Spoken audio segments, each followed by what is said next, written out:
All right, so here we have another one of my favorite nut trees. These are a variety of walnut, or related to walnut. They're actually called butternut. And they grow pretty similar to how the walnuts do. These guys are pretty young, like 2 or 3 years old, and so they won't actually be producing for another 5, maybe 10 years. So it's a real long-term focus on food production. You know, you're not going to get a harvest for, up to 10 years after they're planted.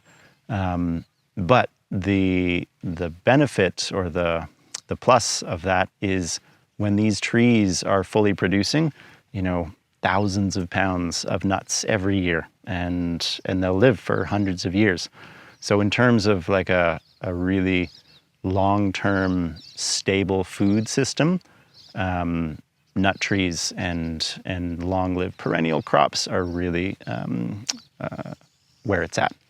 In fact, much of the permaculture ethos is this idea of, you know, if we don't have a stable food supply, there's no hope for a stable society, because you can't create that kind of long-term continuity if your food system is so disruptible and so fragile.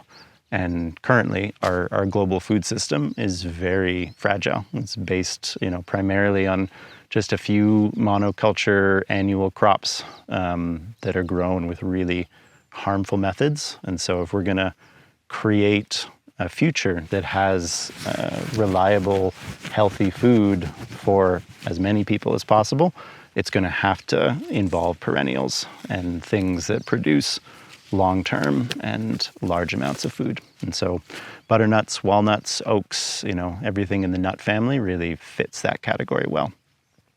So if you're interested in planting nut trees, learning more about perennials, oaks, walnuts, how to grow food forests, encourage you to check out the permaculture design course that we're running here at the end of August.